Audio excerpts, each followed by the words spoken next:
আলাইকুম।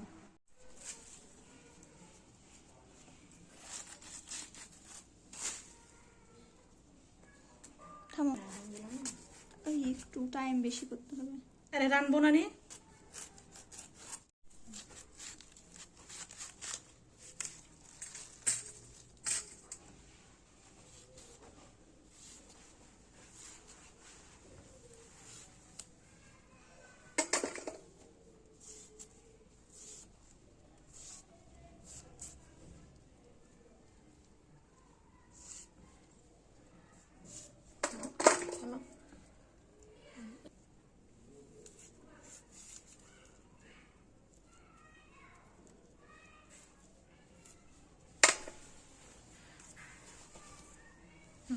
এখন দেখাবো। আসসালামু আলাইকুম। আজকে আমি কাঁঠাল রান্না করে দেখাবো। তো প্রথমে আমি দিয়ে দিলাম একটা তেজপাতা 2 টুকরা করে, তারপর স্বাদ অনুযায়ী লবণ, তারপর দিব হচ্ছে হলুদ,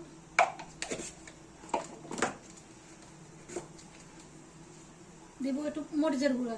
ঝাল বেশি করবো না, কারণ যেহেতু আমি একটু কাঁচা মরিচ করেছি, বাটাইছি। আর এইখানে আছে দেখো, এখানে আছে আদা, রসুন, একটু জিরা, একটু কাঁচামরিচ। তো এই মশলাটা আমি দিয়ে দিলাম।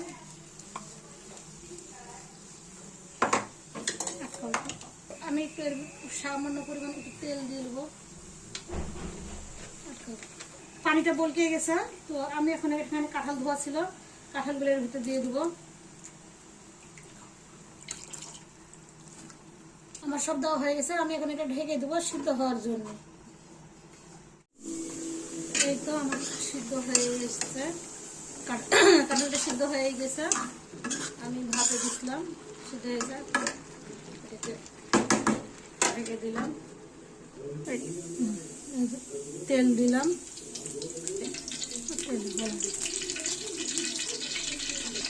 আমি বলবো এখানে হচ্ছে পেঁয়াজ কাটা আছে, এখানে হচ্ছে রসুন কুচি করা আছে। এখন আমি কাঁঠালটা তেলে দেওয়ার জন্য এগুলো আমি এখানে দিয়ে দিব।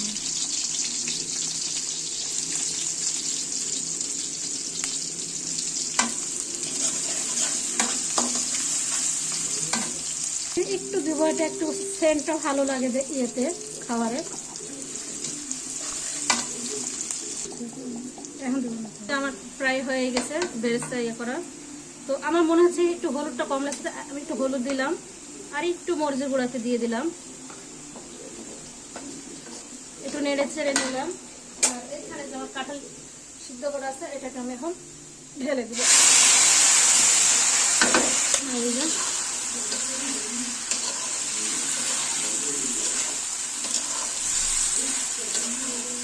এই যে প্রায় হয়ে এসছে আমার তরকারিটা।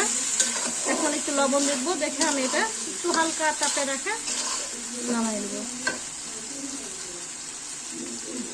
লবণ ঠিকই আছে।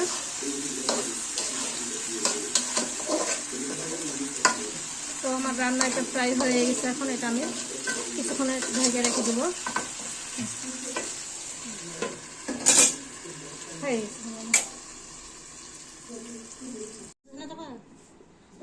তো এই যে আমার কাঁঠাল রান্না করা হয়ে গেছে, একটু আপনাদেরকে দেখাই আমি।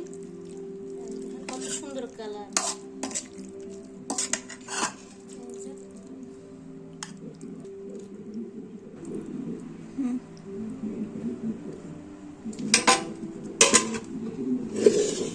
এই দেখুন, তো আমার রান্না কাঁঠাল, জাতীয় ফল কাঁঠাল রান্না করা হয়েছে।